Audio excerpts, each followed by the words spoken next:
No. You're good. She was again me up and out before she was, and uh,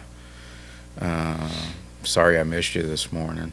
We're really close. So when we miss one another like that, we end up That's calling sweet. one another back and forth. That is sweet. We celebrated our 20th wedding anniversary last month, and we finally got the opportunity to go and celebrate it. Y'all are Finally. awesome. Y'all are awesome. Well, y'all worked hard for it. With speakers, I'm not a speaker. I'm an observer. I haven't even really thought of what to. I want you to look at that video, but I want to talk to you, and I want to talk to the man first before we get into this other crap. Oh yeah. So, ladies and gentlemen, welcome to the Kelly Brewer Show. Thank you for being here. I am blessed to have a friend of mine, a longtime friend of mine, Kenneth Turner. Back in the day. Back in the day, buddy. What's We were just happening? kids back there on the road with Dixon and the Pleasure Island Band. Mm-hmm. Man, we had a lot of fun. And I grew close to you and Mr. V. Weiser, who passed, but I appreciate you coming and being part of this. Sure. I've really been kind of digging this. You say you're an observer, and here we're observing you today. And hopefully others will be observing you. And the point, though, is to learn from you. You know, what happened? What happened to you that allows you to survive as long as you have? I mean, you know, some people call it a paradigm shift, or I've even described it as, what would you tell your 18-year-old self? You know, was there a single event? Was it a series of events? Or maybe, as some, you've been on this trajectory your whole life, and you just arrived. Me, I have trauma.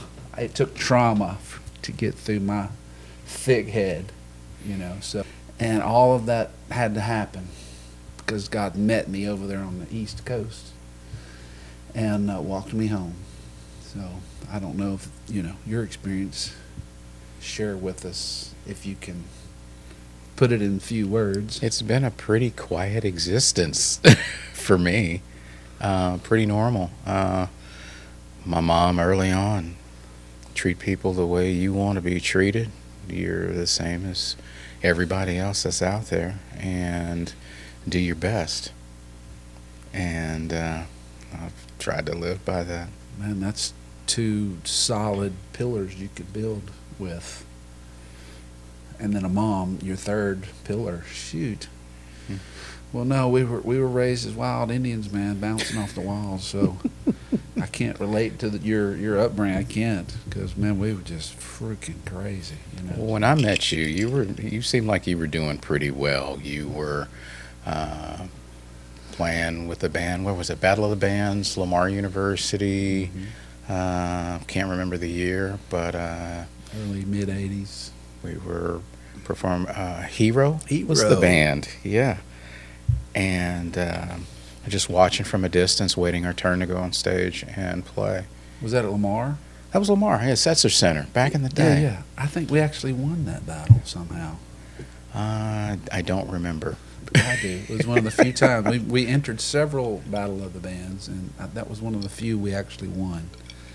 But I remember G.I. Julio, 3-piece. Let's see, Chuck, Mark, and you, and y'all were playing Rush. Well, Rush at that time, I couldn't even imagine playing a Rush song. You know, we were playing AC/DC, God, die, 4 chords, and we're done. You guys were whipping it out even back then. You were awesome back then when I first saw you. I just wanted to fit in. I wanted to play music. I was enamored with rock and roll. I was raised in the church and played guitar in church, played drums in church, sang. Been singing all my life. Where did you pick it up, the music? Where did you pick that up? My dad. Your dad. In the mornings before school, he would play everything. I was introduced to Slave and Wes Montgomery and Donovan and Beverly Craven and Records. just this really broad, eclectic, music, from morning to morning. It was a little different. I'd listen to Styx one day. Yeah. Your and dad? Yeah. He was into the white boy music. We listen to, look, we've already had this conversation. It's just music, man. Yeah. It's just music. Okay. It is. When I was raised in New Orleans there early, and I was turned on to, I don't know what you call that music, listening to the high school bands play, and just, I was so fascinated by just the groove that I felt, the beat of it, was so overpowering. I wanted to be a drummer. I started out on the drums and thought I was going to be a drummer, and of course this is about you, but I don't know how I'm talking about myself, but Because we're just talking. Okay. It's just us. it's Come okay. on, man. You don't mind? We're friends, man. Come on. – But as you play guitar, there's a lot of really interesting, for as long as I can remember, percussive elements Oh my as gosh. you play rhythmically. Yeah, So yeah. I'm get glad. it. I'm glad I picked up the guitar, because I would have been half a person without knowing a melodic instrument. Anyway, about you. back to me. So your mom, early on, showed you the way, but you had sense enough to listen. Not all the time. No. Precocious, kid. Yeah. My focus early on, after trying sports and failing at sports. Well, you had to try. Yeah, my family is really heavy into sports. MJ Mitchell and Rodney Savett and my cousins, all really into football and baseball and basketball, and coaches for BISD, and they were doing this, and they tried to bring me in, and I played baseball for a while. I played baseball for probably about 3 years. Yeah. I rode the bench a lot. Yeah. They played me when I could, and I wasn't really interested in anything until I picked up a guitar, and I fell in love with it. I fell in love with making music, and from guitar came drums, and drums was just kind of a more natural thing for me. I played classical guitar for a while, finger picking. Learned with Paul Steinman over at Guitar and Banjo, Oh my gosh. and ended up working for him years my later. gosh. But that's where I kind of got that bug, got that interest. Holy moly. Well, you were in the cream of the crop there right early on, and if you were hanging out with Paul, so how did you run into them? You just went to the music store one day, or you took some lessons? Started with a gentleman by the name of Fred Tanner, and working out of the Mel Bay guitar primer. And Mel Bay, I know what you're talking about. it was, for me, as I recall, it was kind of a drag, and Dad saw that he's got an interest in the instrument, but maybe this isn't the instructor.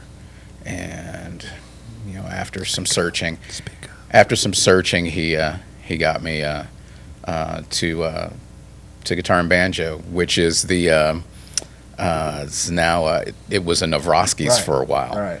and it was in that building before they moved To the bigger. right, and going in and seeing all the Ovation Oh, my guitars on the gosh. wall, and I remember. I kind of dug the vibe and got into finger picking style, and I still, when I pick up classical guitar, I still play that way every so often. I use it as a writing tool for studio. You can play pretty much anything. I don't know, do you play a horn?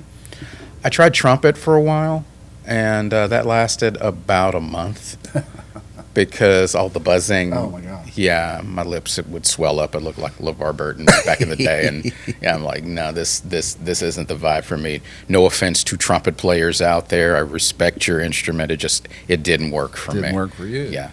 Well, man, you have found a niche, and you have a vein of gold, if you will, and you have been mining that for frickin' decades since I've known you. What would that have been? That would have been late 80s, so 90, 2030 years.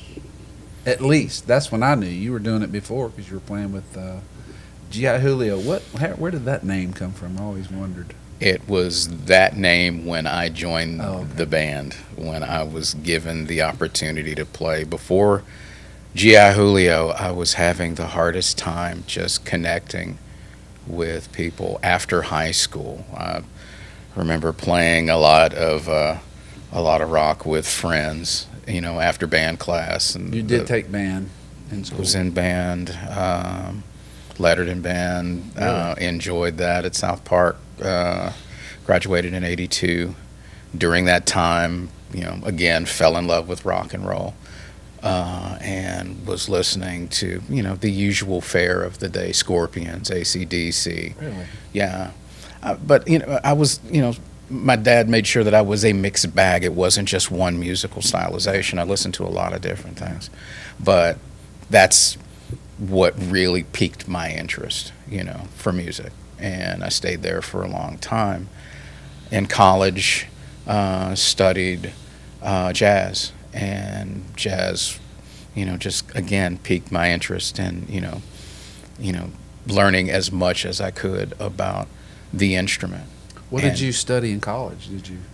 I was a percussion major. Oh, yeah. Yeah, and my minor was communications. I didn't really take that far. I was there for a couple of years, and as a young man, was a bit restless and wanted to go out and play more music, and ended up working with Mark and Chuck after searching for anybody to play rock and roll with. It was kind of hard in this market at the time, and through working at Mid-County Music, that's where I met Chuck. Gotcha. And they invited me to come and listen to him rehearse, and they were working with a gentleman by the name of Wes Granger. I know Wes. And Break Cat, Yeah. and had that chroma wood Yeah. double bass kit, 24, 26 Really inch good. bass drums. I wonder what happened to him that they had to move on. I don't know. I sat in with them one night after their rehearsal, and I played, and whatever was going on with the dynamics of the group at that time. A couple of weeks later, they asked me to, sit in with them. Yeah. The next thing you know, Next thing you know. yeah, we're working as a group. Julio. No, I was blown away. I'm trying to remember. It was somewhere by Lamar that I saw y'all play first. One of those. Was it the Brown Jug, or was it the Foxy Lady I saw y'all? I'm trying to remember the first time I saw y'all. We played, I think, the next weekend following y'all, and it was right down there by Lamar. That's where I remember. Little hole in the wall. But anyway, I was blown away. Could not believe somebody was pulling off a Rush song. I only been playing maybe 3 or 4 years. I'm still just Ted Nugent, Chuck Berry, Yeah, Rush almost escaped me. Friends in the high school were telling me, "Man, you need to hear Rush. You need to hear this band. You need to hear this drummer." And I'm like, "Okay, yeah." And I was pretty happy with what I was playing and what I was listening to, and trying to learn. And I was working during the summer before my senior year, cleaning up after a shift, and was in the front of the restaurant just kind of cleaning up, and over the 70-volt system I hear Tom Sawyer. Oh, Lord. Yeah. And I just kind of stopped what I was doing, and I listened.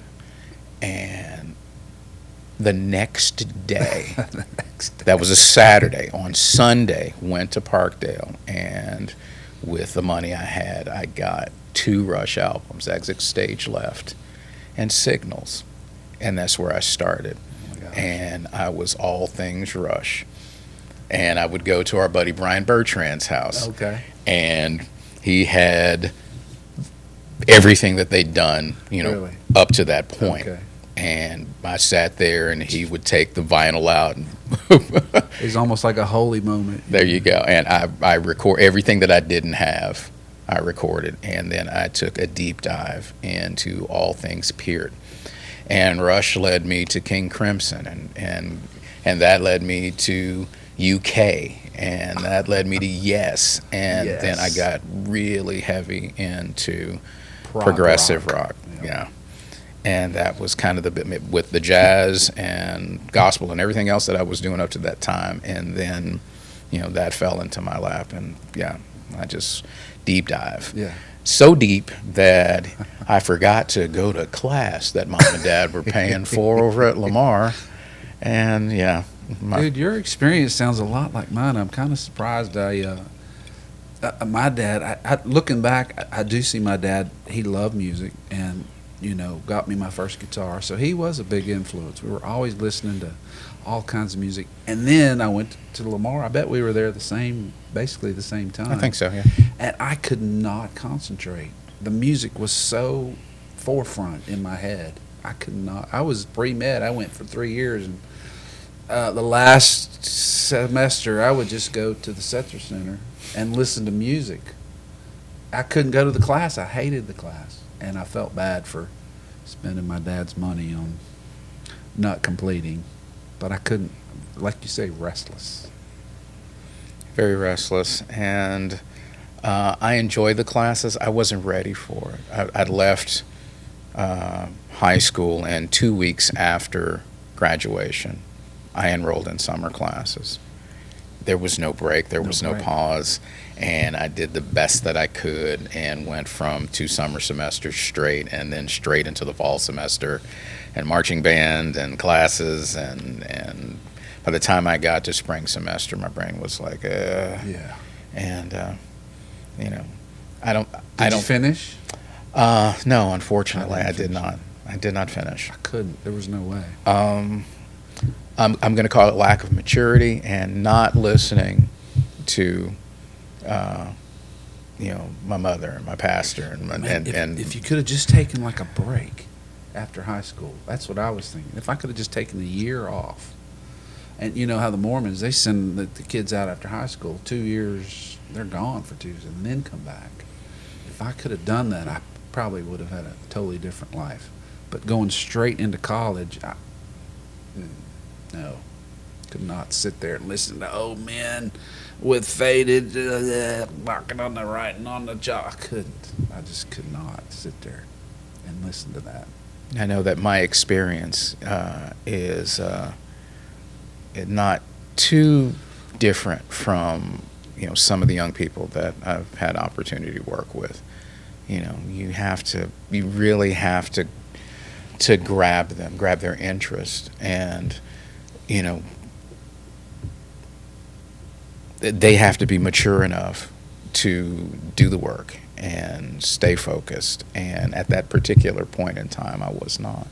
You're giving lessons now. That's what you're saying. You give lessons. I give lessons. I work for Lamar State College, Port Arthur. Oh, I didn't know that. And I'm working there. I'm currently back in school. I am finishing. Are you really? I'm at Berklee College of How Music. did you? Look at you. Yeah, and I'm going to finish what we started. Wow. I'm ready for it. I'm enjoying it. I'm doing well. And I've had other opportunities to serve as an educator, some successful, some not so much. But I made it a point to go ahead and finish my education so I can make a difference, or I can be more effective as an educator, more effective as, this is what I do. Yes, I have all of this professional experience. I put in all of this time as a drummer, as a recording engineer, doing what I do. But being able to convey that and get some of those concepts to lock with people more effectively, and some of the information that I have is, from just my pedigree and just doing it over and over again. And there are a lot of gaps. And, I go back to fill the gaps. I like to think of myself now as a learner for life. When I was very dismissive of it, you learn as much as you think you need to know, and, okay, I'm good. Yeah. No, there's so many holes. Right. There's so many other avenues and aspects that you haven't explored, even with percussion. Where'd the drum set come from? I just spent time with my wife in New Orleans and exploring Congo Square and listening to the music of the people that came before us that helped form and forge everything that we're just talking about, as far as modern music is concerned. The birthplace, for a lot of that was New Orleans. The birthplace for the drum set, Was it there? I think it was there in part, where originally it was separated. Somebody would play the bass drum, somebody would play the snare drum, and when music became more popular, was moving indoors, the need for having multiple percussionists started dying off, and then creating the contrivances to connect to the bass drum so one person could play the bass drum and the snare drum at the same time. Or the early formation of the drum kit as we know. The cymbals and everything. Yeah, so I wonder who the first dude was that put that together. Still kind of researching all of that, trying to fill those gaps. I've never seen. I've studied, Les Paul and all these dudes that come up with the guitar and everything, but I've never even thought about. You mean the drum trap set hasn't been around for 500 years? No, hardly. Oh man. Well, so how old were you when you first started playing? Playing which instrument? Anything, music. 5. I was 5. 5? I was 5. My first shot on guitar with Mr. Tanner, I was 5 years old. 5 years old? 5 years old. Your dad did that, or your mom? Yes. Yes. Wow. Yeah. Well, they must have known early on. They saw it in you or something. Or they just love music so much. I know my dad, when he was a younger man, really wanted to play. My dad, too. Instruments. And growing up in South Oak Cliff, Dallas, he did not have that opportunity. He wasn't able to, they couldn't afford instruments at the time.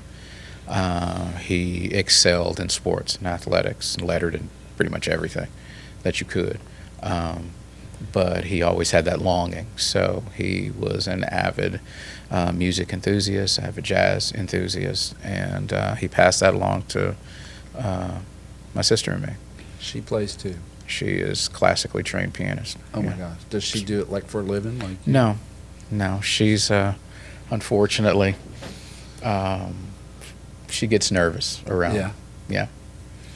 Well, you're kind of shy. You seem shy, but you're not shy. When you get behind that drum set, dude, you're like a whole nother person. You know how you're quiet and we can barely hear you, and you're so calm. I think I'm a little more just reserved. Yeah. Very. I remember as a child, I would say and do things that were just a little odd. Yeah. My dad would pull me to the side and say, "Son, think before you speak." Think. And for most of my life, I've been taking that pretty literally. So I'm more of a student of observation. I pick up a lot of things just watching other people, right, and then form my opinions. My general impression of you is that you're very serious, but you have a lot of joy. You're always laughing, smiling, cutting up, ready to have a good time, and not like in a sense of partying and drugs. I don't know if I've ever seen you drink or smoke anything. Maybe a beer one time 30 years ago. I don't know.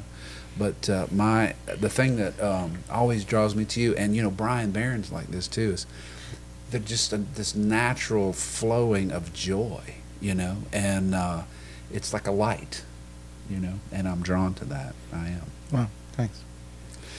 And where do you get? Where does that come from? Is that you obviously are born with that, but you've never been crushed, so that light still shines. So, I'm happy for you. I am happy for you. I would be lying if I said that every single moment of every day I was smiling and bouncing around and just joyous about every last little thing. Life is interesting sometimes, and it takes you places you didn't want to go, but I try not to worry about a whole lot. I pray about everything, and I try and find peace where I can. You look very healthy, like you take care of yourself. Why, thank you. Or somebody does, Mrs. Turner. She definitely does wonders for my spirit. Yeah. Love you, dear. Love you. Well, that's good. That's good. You got a good woman. That's a lifesaver.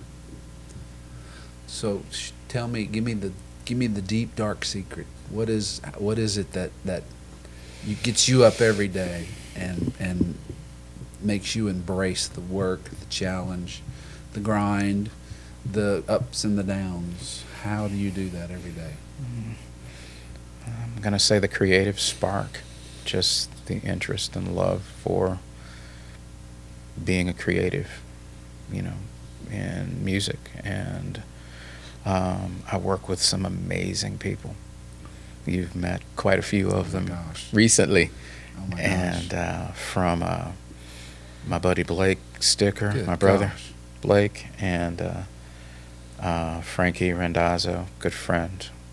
Carl Richardson, I love that dude. Chris Harper, all of the partnerships that I have in different bands and different groups. Catalina wine mixer. The wine mixer. Oh yeah. When Frankie was here, we watched it on YouTube, and man, y'all just cut up. Y'all flat out cut up, and y'all are playing tonight at Madison's. We're playing tonight, yeah, and we've been working a lot. Yeah, really. We've been working. Who's quite singing? A bit. You said Jason's down. Everybody sings. Everybody sings. There's 7 front people. Wow, It's great. Oh yeah. Oh, and I saw. That's right. I saw you come out in front. You might be the best singer in the whole band. No, I don't do that. Well, Frankie was going. Frankie said, "Look, when he come out, it's just like." And I remember when we played, you would do that too. I think Dixon would go back on drums, and we did Funky Cole Medina and Jamie's Grind and Hot Blooded or something, some kind of a mashup. And you were, man, you're out there grooving, giving a show, man. Yeah. Just changing it up. So you're well-rounded, well-versed, and I've enjoyed watching you the whole time. I've enjoyed watching you just blow people's minds. The feeling is mutual, man. Well, I we remember had back fun. in the day, long, tall, lover man. You remember? Mhm. Oh, you hear it? Yeah, man. You remember that. Da-da-da-da-da-da. That's it. And in that one. Mhm. Wow, I can't believe you can remember all that. Yeah, we played all that. I was just, my mind was astray. I was, you see these musicians, you get out there on the edge and man, you'd lose yourself. And I could feel myself slowly dissipating, mentally, because I didn't have a ground. I didn't have a moral compass. Didn't have a center, There was no God. God was ridiculous. Why are y'all believing in God? It's crazy. And so I had to stop. I was going to hurt myself if I didn't stop. But talking about you blowing people's minds, I want you to look at this. Okay. Now this, I'm going to show the audience this when we get to it. But this was recorded a couple of weeks ago right here in Vidor, Texas. And you were playing with Benny and the Rest. You sat in just the last song. War Pigs, you guys, I'm just freaking out. Anyway, we're going to skip to the end. This is the finale. Listen to that audience. Dude, got it. Can't add that. Oh. Look, a standing ovation from an appreciative crowd in Vidor, Texas. I don't know where, I think I was over here. Now it's time for us to start drinking, so y'all just sit out and listen to the Oh, Ben. Benny I love Ben Sanders. But, a standing ovation. I know you don't want to get into the thing, but it took me a minute to realize what I was actually seeing, I mean, what I saw was a paradigm shift. There was, like you said, there's no race there. There's only just total appreciation for craftsmanship, just the guts to stand up and play War Pigs, right? I wonder who made that decision. You were like, War Pigs? Yeah, okay, War Pigs. I mean, that's picking that out of the blue. I was walking up on stage and I heard that and I'm like, all right, yeah, something Really? I know. You well, really? For real? man, that was high school. That was when I fell in love with rock and roll, and I was listening to Sweet Leaf and War Pigs and everything that was coming out, at the time. That song was like my wheelhouse, right? Oh my gosh. Anyway, I want people to see that and see the change in our community, and just see that, 30 years ago, 40 years ago, let's see, maybe was it 40? Is it 30, 40? Almost 50 years ago, I can't believe. Approaching 50 years ago, 45, when I moved here as a 13-year-old kid from New Orleans, the Klan had an open office in Vidor. They had a functioning office. And it was gone a year or two after we got here, but it still lingered. And in the 80s, I remember some groups coming through, now not from here, coming through and trying to fan that flame once again. But over the decades, I have watched that spirit die. And I'm going to claim that spirit is dead after watching your performance in Vidor, Texas. I'm going to say that spirit is dead. I'm rebuking that spirit. All right. And I'm proud of my little crazy-ass community. I'm proud of them. There's some really beautiful people in this community. I mean, even when I was in high school, and college, a lot of my friends live here. You're one of them, my brethren. Wow. And my buddy Todd Stark, who is like my ace boon. That guy's so good. I had Love no that dude to idea. death. And Carl Richardson. Right. And Don Rollins. Right. And Roy Wood from college. And Tracy Bird. there are all kinds of all folks these that dudes. are from this area. This is I mean, Southeast Texas Texas. is full of wonderful people. It is. It doesn't take, I like to think that conventional wisdom, dictates that everybody's basically decent. Right. And it's a couple of folks It is. that make everybody else, It and it doesn't is. matter what color, Well, that make everything else a little weird, So maybe 2 months ago, I interviewed a lady, Joni Droddy, and her family was part of that community when she was young. She's probably 40 now. She looked like she's about 40. And she said that they were all in, but they were all functioning drug addicts. Her whole family, right? Wow. And so they're clouded. Their hatred is fueled by a negative spirit, in my opinion. Anyway, she finally went to jail. She was so grateful. She finally went to jail and was isolated from that. And when she came out, she was a freaking missionary. She went to Afghanistan or something as a missionary. Come out just on fire for God. And she said that I was part of the problem for so long that when I finally dawned on me, she said, now I'm part of the solution. So she's got the Hope House. It's over in Vidor, where she accepts like women coming out of prison. They have to kind of do a halfway thing. They can't just go out on. They don't just let them on the street. They ease them back into society after they come out of prison. And so she now has a ministry taking care of women coming out of prison and these drug addict people. So she has totally, completely changed, and that is indicative of. I'm going to show you that later. Okay. But I put her episode up 2 or 3 weeks ago, and she's a beautiful, beautiful human being. So, dude, I'm just like you say. So you said what gets you up every day? The creative thing. Basically, you're going to do something new every day. Something new is going to occur in your timeline today that has never happened. for me, it happens every day, something new every day, and I always look for that. And this is a new thing to me. When I saw, what was this? That was what, maybe 3 weeks ago, 4 weeks ago? Okay. When I saw that, I wanted to cry. It makes me want to cry. Because, I mean, Vider has taken a lot of abuse. Rightly so. It's earned its reputation.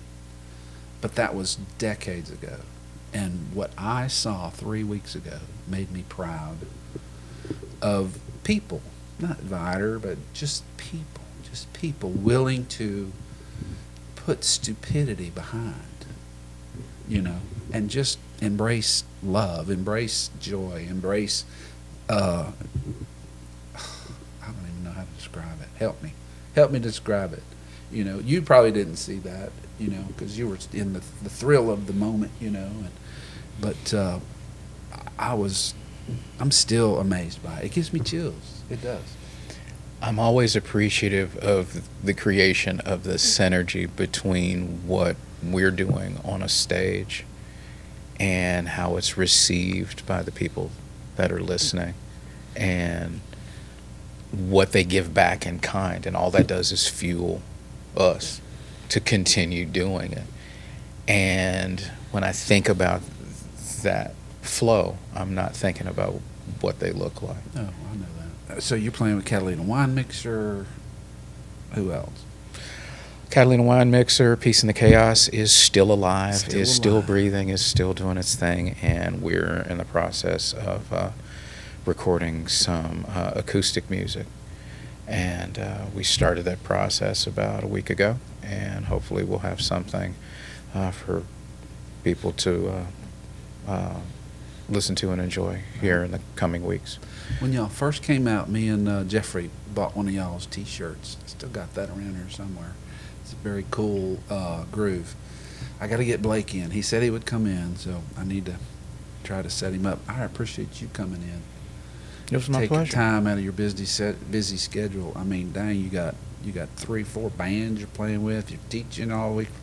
You know, I appreciate you coming out, especially on a Saturday when you probably should be home with your feet up, getting ready for Saturday night. Oh man, I'd like my time to have purpose. So if I'm gigging, that's cool. Yeah, Hopefully, this was helpful. it's very helpful. And I had to get you in. When I saw that, when I witnessed that, I said, oh my gosh, I have to get you in here and talk to you about this. I hope you don't mind. not at all. I will say this: when folks stood up at the end of that, I wasn't the only one up to. Well, sure, that's right. So my bandmate Aaron, who's a brilliant guitar Holy player, moly, that guy. and Dr. Ben Sanders, Doctor. and I was there that night to hear the band. We got Right. done at our new studio endeavor in Beaumont, Cat House Studios, with my partner Greg Smithy, and we came up. What's and the phone number, and give me an email for that? I will give you that information and make sure that you share it. We are open. We are doing business. Not one, not two, but 3 studios In Beaumont. same building. And I've been in that location for about the last 18 years, and we put together the first Dolby Atmos space in the city, to my knowledge. And we are doing some really interesting things in that room, and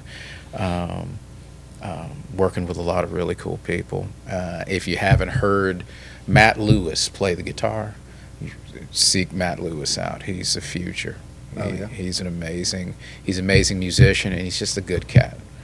And I'm fortunate that I get to work with a lot of really talented people, but they're all just really cool people. Cat House Studio. Cat House Studios, right next door to my facility, QCM. And Okay. I do a lot of work for gospel and rock and jazz and voiceover work here in the area. Really? Yeah, so still staying busy with that.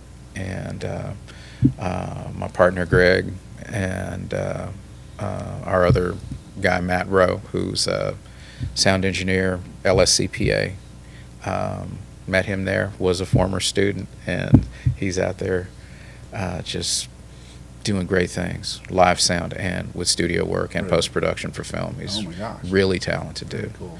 Really talented dude. Yeah. There's so much talent here. It blows my mind. It blows my mind. I had no idea. I mean, I've been seeing it my whole life. My first concert I ever saw was at the shopping center parking lot, and that would have been 76, 77. And just some local bands playing, and it's the first live concert I ever saw, and man, I was hooked. I was 13, and it's just amazing. I even wrote a song called the Texas Water Song, and I was going to call it Something in the Water. That's kind of the chorus. Have I heard it? You may have. I just put it up on YouTube about a week ago. Sent it to a Nashville company, to E-Blast. Going to Okay. send it to all the country radio stations. I can't believe I'm playing a country song. It's almost a country rap rock song. Texas Water Song. Yeah, so it could cross over if it clicks. But it's just me, just kind of glitching in my little white boy way, But I like it. It's fun, and it starts out with, "Hey, hello world. You ever wonder why there's so many famous musicians from Texas? Well, I think there's something in the water. Here's a few names you might have heard. How about Jones, Walker, Chestnut, and Bird?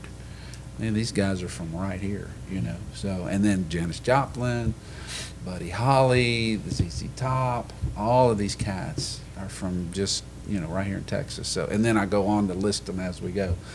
Rapping in a way, I don't even know if I could do it live. It's so many words, So. Now I have to hear this You gotta song. hear It's on my YouTube channel. All right. But hey, I appreciate you coming. My brother. I really do. I have been blessed by knowing you all this time, because, like I say, man, you have joy, and I'm always trying to remember to be joyful. And when I see you, always got a big old smile on your face, and you remind me to choose joy. So, ladies and gentlemen, Kenneth Turner, peace. Dude, that was good. That was so good. That was fun. That was